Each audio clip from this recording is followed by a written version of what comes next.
So in today's video I've come down to this beautiful spot where I like to actually come and relax in the evening sometimes. It gets the sunset here.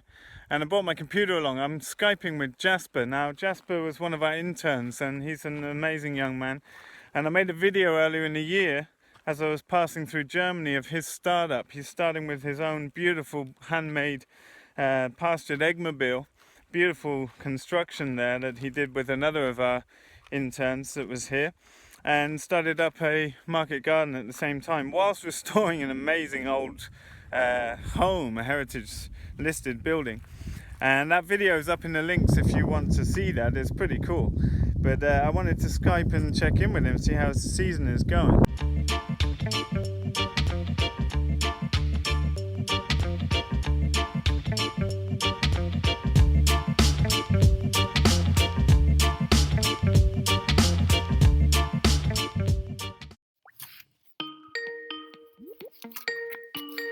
How you doing? I can't see you. Not too bad. Flat out. You can see me? No, I can't see you. I can just see me, actually. Yo. Yeah. There we are. Hey, man. How's the farm? Yeah, it's dry. Super dry. I know the feeling. Yeah, are you having the same drought conditions? Since you came here, we've had 24 millimeters. Oh my gosh. When was it I came? It was in... End of April. End of April, yeah. Wow. Yeah, it's been pretty much the same story here. We've run the lake out and managed to jerry-rig a pipe from the forest and filled it back up now. But I was considering just scrapping the gardens at some point because it's... Serious? Yeah, it was too much. Like, we didn't water for several weeks. And then watered very partially. Like when we had water, we were putting it down about 28 cubic meters a day. And then we went down to putting down like 4 cubic meters every couple of weeks. Jesus, that's not much. Yeah, it's limited production. Like production is really down. The garden, I've been watering the garden. I don't know how much is in my well at the moment. It's still going, but I've no way to check. Yeah. How long that still goes for. So I'm rationing the water, but I'm watering mostly just whatever I'm planting new or direct seeding. But it's going all right. Yeah. Most things are growing pretty well. Yeah, there's some beautiful stuff coming up on your page now. You've got some really nice crops coming. Yeah. Yeah. Few things haven't worked that well, but I'm getting the hang of it. At the start, the carrots were terrible, but now they're looking good. Were you getting a lot of deformed, like multiple roots and? The first two beds were like that, but I think it was because during the asparagus season, I just didn't really have much time for the garden, and I didn't water much, and I think it was just rock hard the ground and grow that well. But I've got new carrots now, and they're great. Is it stony now? Not really, no. It's really nice ground, actually, but it was just rock solid because it didn't rain, and I didn't water much because I was too busy. Yeah, that can make them shoot out. We've had some like that for sure. And we've been using this wood compost, which looks horrible, but it's turned out quite good, and it's actually saved us, I think, with the dryness. And carrots are doing really good again in that, so... Yeah, I imagine you must have been super flat out, dude. Yeah, you could say that. Yeah. But that's going well. Asparagus season went well. It was crazy. I didn't know what to expect, and it was just mayhem, but got through it. Yeah. Somehow. And were the machines all working? And yeah, it worked all right. Yeah. Obviously a bit dry, but apart from that, it was all good. And the market garden's been going pretty well. I kind of, during the asparagus season, because I was so busy, I didn't have much time for weeding, watering, anything really. Yeah. So at the moment, I've got a little bit of a dip in production because I didn't really plant things for a month because I was too busy. But it's all right. Still producing enough. Yeah. Tomatoes, kilos and kilos and kilos of tomatoes. So many tomatoes. Is that tunnel totally full of tomatoes then? I Hold on, I'll have a look at what my battery's like, but I'll go for a little walk. Yeah, just cool. charge the phone here. Show you about. What's the so you're still primarily selling through that shop in the village there? Yeah, exactly that. The shop, the farm shop for the asparagus. I pretty much used the asparagus and advertised the fact that I'm selling vegetables. Yeah. And it's going really well. I've got like 37, 38 now, I think, CSA members. Awesome, dude. So I'm doing 38 boxes a week. Great. Is that all? How are you managing that? Is it you're just dictating what goes in them and one box? Yeah, exactly. Yeah. Just pretty much whatever's there in the garden. And what do you sell a box for? Nice. I've got two different sizes. I've got the small box, which is €15. Say probably about 80% of people take the small box, and I've got big boxes for €25. Perfect. How's the chickens doing over there? Chickens are great. We'll go over and have a look. Okay. I had an inspection today from the veterinarian. Yeah. Which was a bit of the German regulations. You think you're bad in Sweden. So maybe she's going to check it out, but maybe I'll have to build a spot inside my egg mobile where they can scratch. No. And I'll need to be able to feed them and water them inside the egg mobile, which means I'll have to dedicate a third of the egg mobile to... No, that's dumb. It's ridiculous. I told her, like, they're outside the whole day. That's fucking ridiculous. No, it can't be happening. She said that's law here in Germany. Well, we just had a EU organic certification come. Because we've actually getting the hens and the vegetables certified organic under EU regulations, because Selma, you remember Selma, they buy a lot of veg and eggs. They're actually part of a chain, and the boss of the entire chain, like the CEO of Selma is really into our stuff, but the boss of him basically said they need to be certified. Right. So we had the inspector out and he loved it. He was, he was like, when you have them outside like this, like clearly it meets standards, and Yeah, I would argue that one because it's... I argued with her, like, but she was like, yeah, that's the rules in Germany. She wasn't 100% sure, but she said she's going to check it out for me. That's a little girl scratching away. I think you're going to be okay, because you can't apply that regulation to what you're doing now. It's ridiculous. Like, it's completely ridiculous. It just doesn't make any sense. I argued with her, like, at the start she came and she was asking what's the egg mobile like, and I explained it. And she was like, what? You don't feed them or water on an egg mobile? I was like, no, but they're outside the whole day. They've got access to food and water the whole day. Yeah. And she was like, oh, Jesus, no, that doesn't work at all. And then we came and had a look at it, and then she seen it, and she was like, yeah, well, sort of makes sense. And I was like, yeah, of course it makes sense. And I explained it to her all a bit, and I don't know, we'll see what happens. Yeah. Yeah, but she's away checking it out now. But I really don't want to do that. Like, I'd lose a third of my stall to... Totally. It's ridiculous. Like, for them to scratch, they're scratching the whole day outside. Totally. It's a law that's just made for the big halls and big industrial chicken production. Yeah. But... Yeah. No, I think I'd love to hear updates how that's going, and it's just not relevant, I think.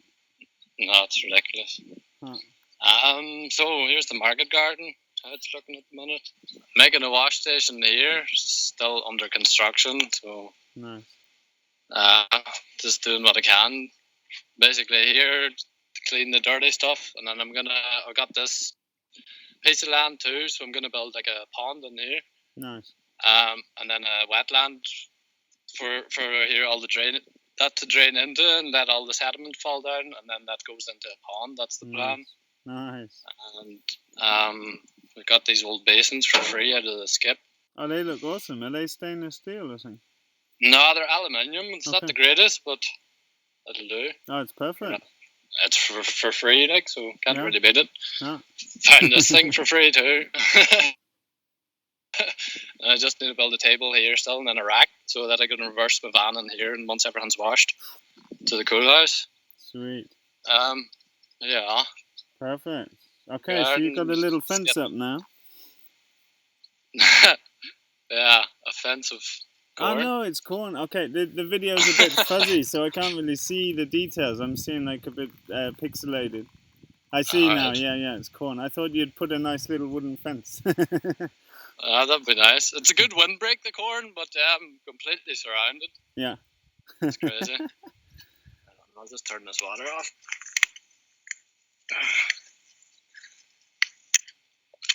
Oh, so that's the garden. It's all getting. These beds are all being planted tomorrow. Sweet. It looks like you've got. It's very pixelated, but it looks like you've got some really nice crops in now. Oh, it's looking good.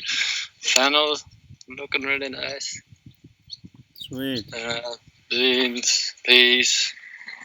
Yeah, it's getting a big clear out at the minute. That's the operation, so it's looking a bit empty, but yeah, it's going well. Yeah, definitely. It looks awesome.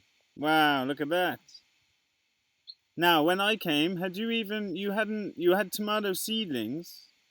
Yeah, but I hadn't planted. No, I think I planted them start of May. I think the first week of May. That's right. It was just salad beds on the ground, and you've plasticked the whole thing. Wow, look at that, dude. Yeah, it was pretty weedy in here, so I thought I'll plastic it just to give mulch it the whole year. So I don't have any weed. And there's tomatoes there. It's fucking so many tomatoes. It's crazy. That looks awesome. Like I'm harvesting 3 times a week out of here at the minute, and look at that, dude! You're doing epically. Are you having fun? Like, I know you're obviously gonna be super tired, but are you having fun doing it? Yeah, I love it. It's great. How much sleep do you get at night? Oh, 5 hours or something. That's about what I'm on. Does the trick. Yeah. When it's 5. As long as you get at least 5, I find. So 5 or 6, I usually get around that. Yeah. And I've got at the moment I've got 2 people helping. One guy they're both students here in Germany. Mm-hmm. They've been here now for a month. Although both of them are going up to you now, so then I'll have no help anymore. Okay, is that Hannes who's coming on the little course we're doing? Yeah, exactly. Hannes he's been here now for a month. Okay. And another one, Jonas, he's studying what's he studying? Some ecological farming. Yeah. Okay. And he's staying for 3 months, but he's going up to your open day with a few guys. Oh, cool. Okay. It's great, these little networks that are created now. Yeah. I can't see you. Is your camera off now? I'm not sure. Let me see if I can. No, here it comes. So that's Jonas. Hey. Hey, Jonas. It's one of the helpers. He's busy clearing out the beds ready for planting tomorrow. Awesome. And it's looking great, you guys. You're doing a great job. Yeah. It's going well. Yeah. It's good to have some help, definitely. Yeah. So show me because it's a bit pixelated, like you're now where? In between the gardens and the hens? Exactly. The garden's behind me. I'm just going up that lane. The hens are over there. Ah, they're on that side now. Okay. And that's exactly. They just came through here a second time. Yeah. And for the drought, I mean, all the other farmers have no growth anymore in their grasslands, but I don't know if you can see it, but it's growing slowly, but it's still growing. Nice. That's awesome. So what I'm doing at the minute is when I'm feeding, I'm really throwing the feed out. I'm not just pouring a line of it. So it covers the whole ground. So they really properly, because I don't have cows or anything going through. Yeah. And if I would just put a line, they just scratch up like these 2 lines. Yeah. There'd be a lot of grass left standing. So now I'm just scattering it around with my hand, so the food pretty much covers the whole floor. Okay. And I found then they scratch everything properly down, and then there's a really good mulch cover. Nice. Over the whole field, and that works really well. I mean, it's growing slowly, but it's growing, and all the neighbours have stopped growing. That's awesome, dude. We've had zero recovery for quite a long time. It's just starting to grow. We had a rain a couple of days ago, and now there's a little sign of growth, but it looks very different from when you were here. It's yellow, and we did squash a lot of grass down on the ground early in the year, but I guess that's helped a bit. But Yeah, we have no grass on the farm. If there's no moisture, there's nothing that can hold it, isn't it? No. Yeah, it's hard. How are your apples? We've got a really big apple crop this year. Yeah, apples are crazy this year. Yeah. Like the little trees are having trouble holding all the apples up. Yeah. I cut them to prune them to Uschbergschnitt. It's called in German. Mm-hmm. It's really interesting pruning technique. But like that branch is supposed to be, or where is it? That one's supposed to be going straight up. Yeah, yeah. But it's just bowed over because it's just full of apples. That's awesome. Are you going to be putting them in the CSA somehow, or?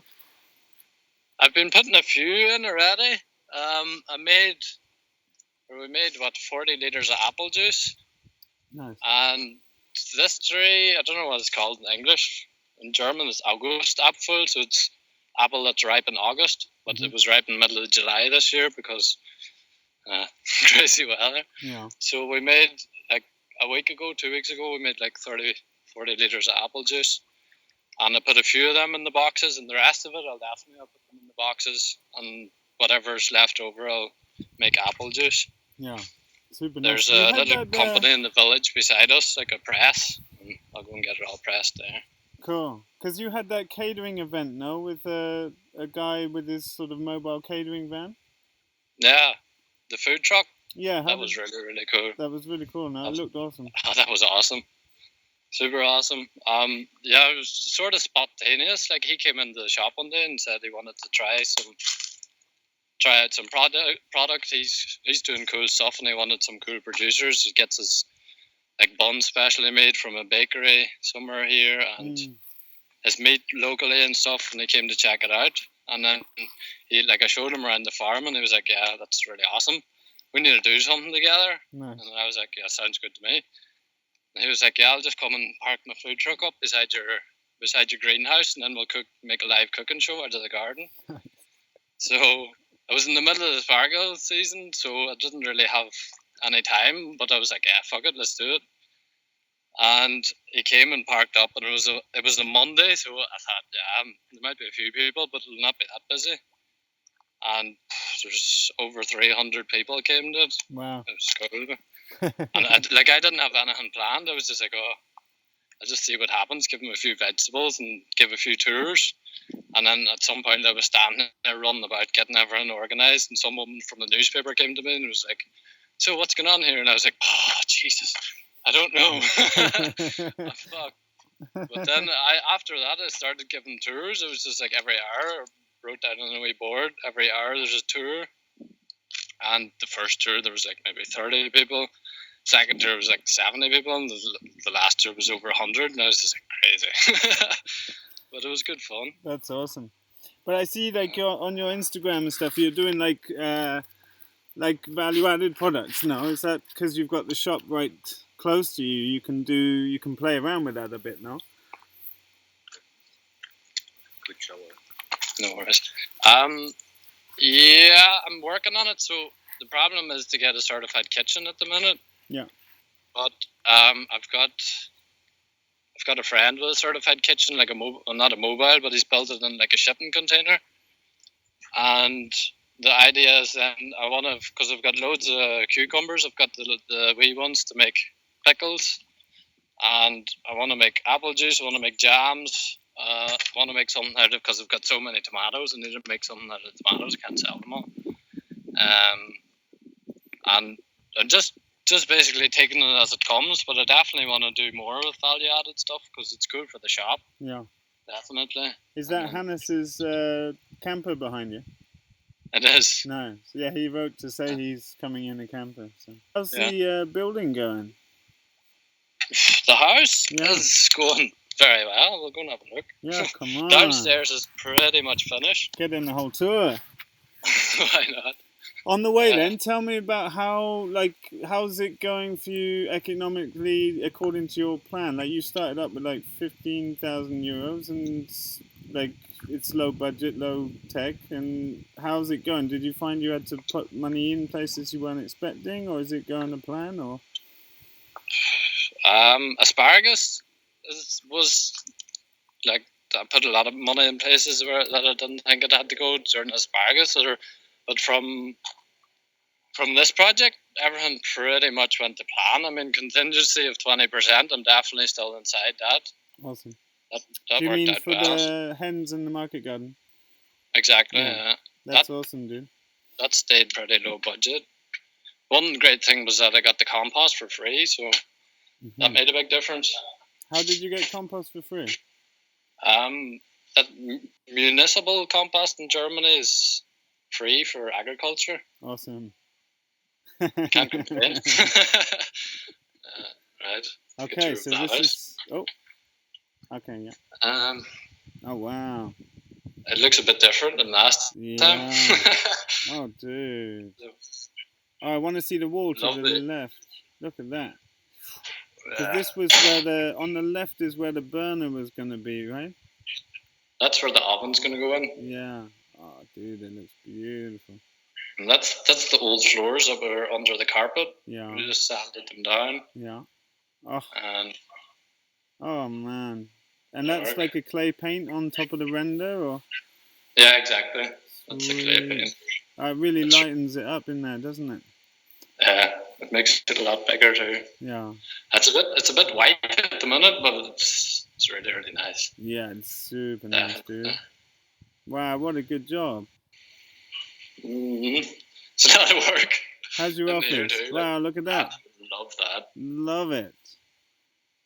With nice old beams, just oiled. Oh man, it's really nicely finished.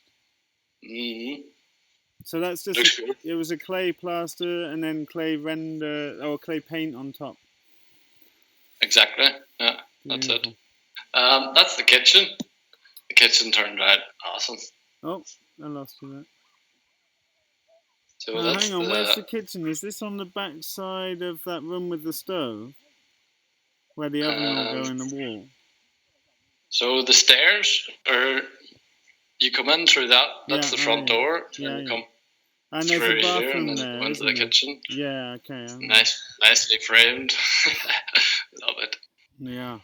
And then we have the kitchen put up in here. Awesome. Nice big kitchen. Been making a lot of tomato sauce. liters of tomato sauce. Yeah. But I love it. It's a nice kitchen. You can get a lot of work done in here, but I don't think I'll be able to get it certified. It's going well. Downstairs, upstairs is pretty much the same as when you've seen it. Right. Haven't done much there yet. That'll be. I'm having like a open day / I don't know, party on the 25th, 26th of August. Yeah. You're welcome to come if you've time. 26th of August. Now I'm coming down to Germany in November. There's I'm doing a little talk that JM's talking at.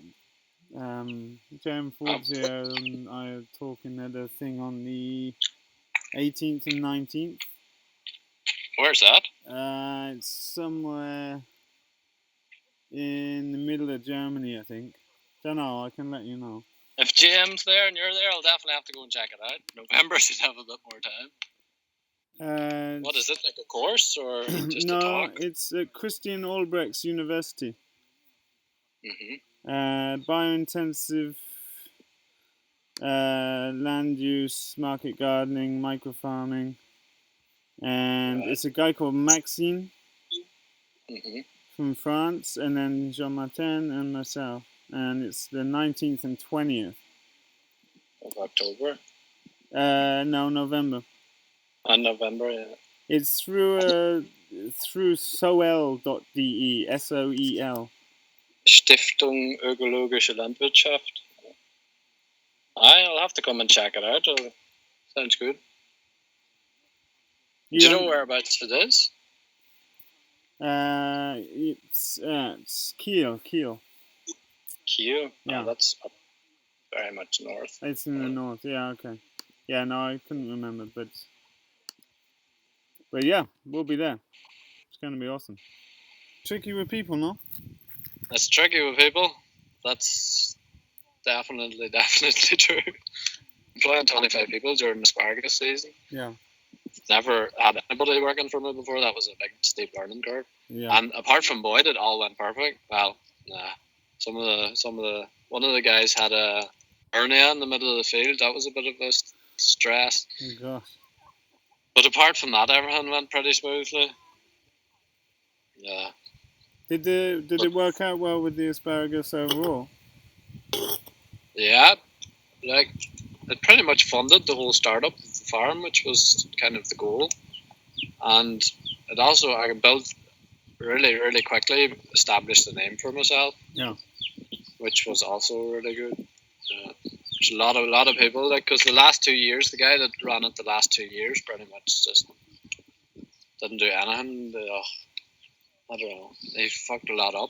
Right. And so people didn't have that high expectations, but I obviously done my best and done everything as well as I could. And everybody was saying it's the best asparagus that they've ever tasted. And Awesome. a really good, nice shop, good atmosphere in the shop.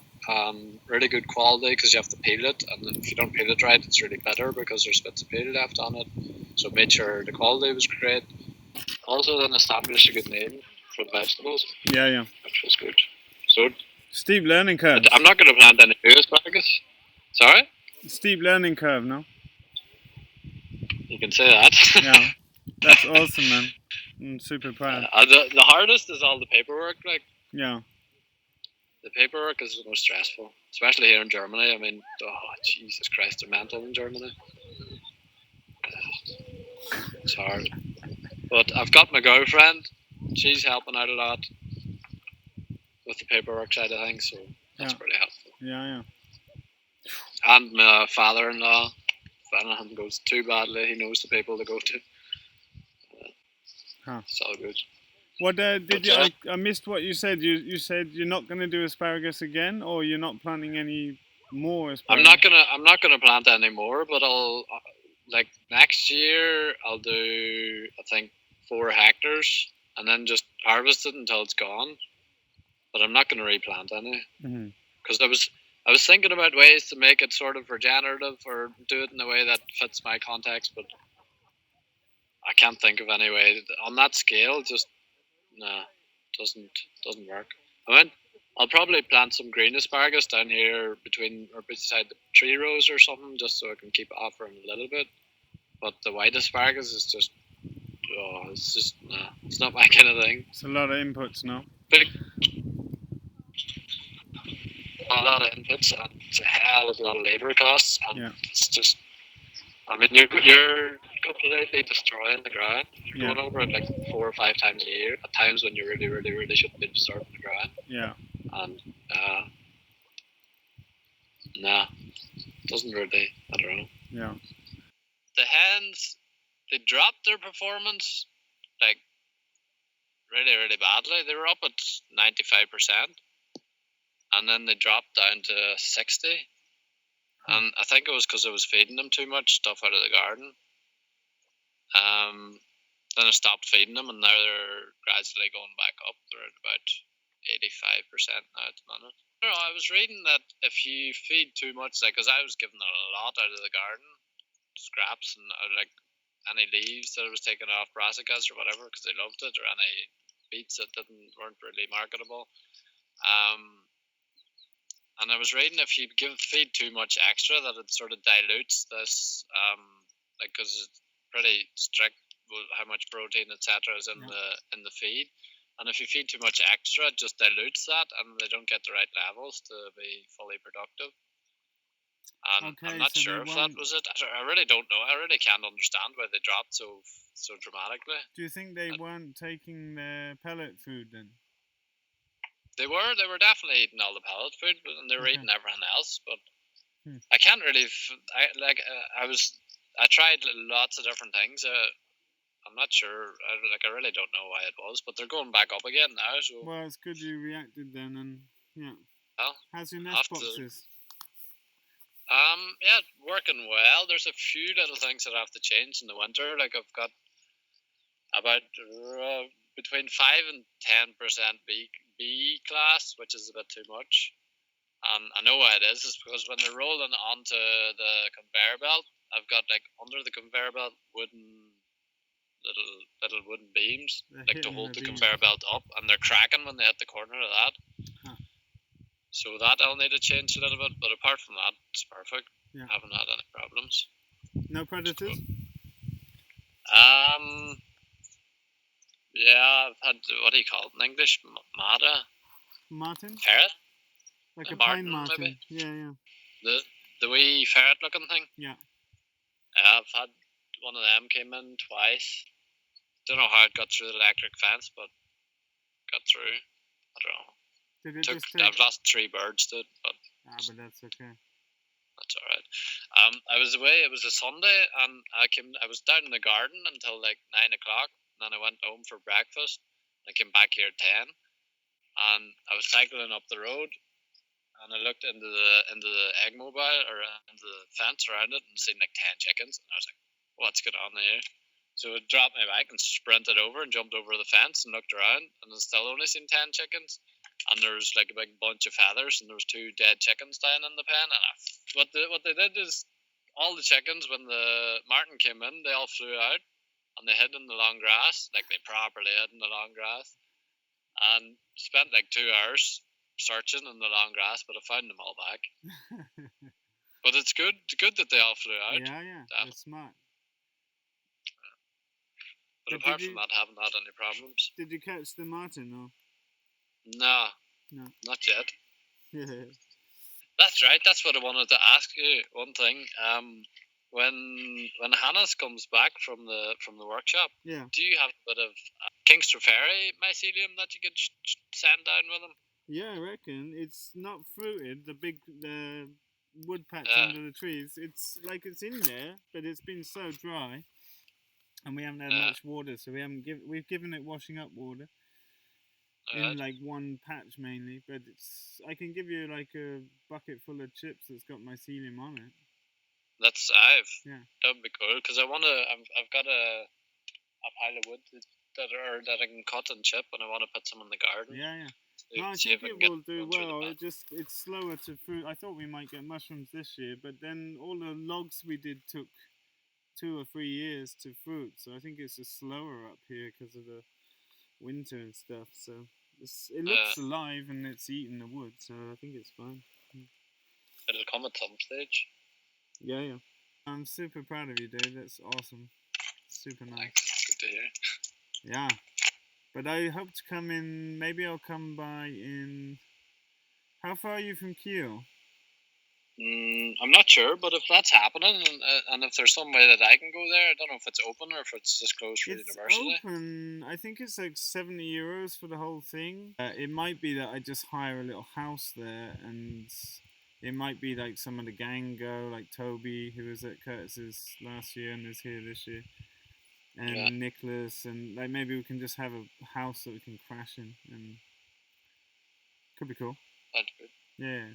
I can let me know. Anyway, I'll have a look. I'll check it out and see if I can get a ticket or something. Sounds good. Maybe after that, if you want to come down. Yeah, we can see. I reckon if animal situation is sorted, then maybe I've got a few days I can.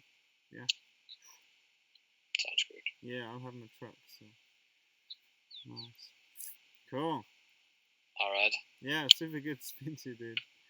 Same as. Take it easy, man. Oh, that's awesome. I'm so proud of Jasper. He's really got that spirit that you need to make this sort of stuff work, and that just get up and get it done attitude. And speaking with Jasper, it's really nice. I'm going to go see him in November when we're down in Germany with JM40, a little conference we're speaking at there.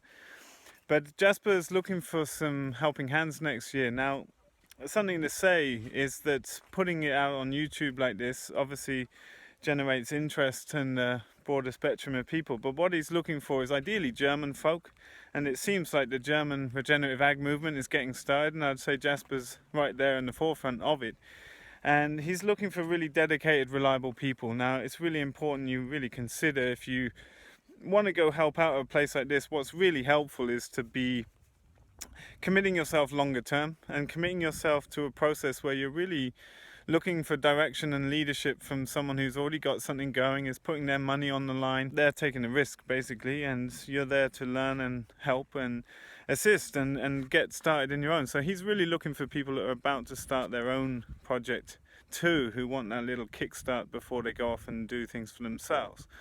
So I'd say, like, you know, I'm always cautious with these kind of videos where it's going to bring a sphere of people in contact with something that, you know, it's really important that you really consider carefully if you've got what it takes to, you know, step into someone else's world and be of benefit in that way. And I think it's something to consider, and Jasper's not put anything out yet, and it will come out later in the winter, I guess, the format of what he wants to do next year. But he's really passionate about sharing what he's up to, and I know he wants some people to come and commit to the season there, at least part of it. And yeah, be in touch if you think you've got what it takes. And I think for this kind of position, it's really important you write down like your experience, your intentions, what it is you're setting out to do and accomplish, and why you think you'll be of benefit in this kind of thing. And I could make a suggestion, like a really good way to do that also is include a little video. Like take your phone and just shoot a little video to show who you are and what you're up to and where you come from, and, you know, something about some of your personal qualities and, you know, what it's going to bring to a project like that. Hope you enjoyed the video. Thanks for watching, and do follow what Jasper's up to. It's really inspiring to see someone just walk away from our internship program and just throw themselves headlong into it and do such an amazing job. I think you'll agree he's doing an epic job. Sorry about the video quality, that's the way it goes with Skype when I'm sat on the lake and talking with someone in Germany walking around their farm, so thanks for bearing with that. But I really enjoyed it. I hope you got something out of it too. Let us know in the comments below, and click subscribe, share the video if you enjoy it. You can find out a whole bunch more about our farm in our book, Making Small Farms Work. All the links are in the show notes below, and we'll see you next time.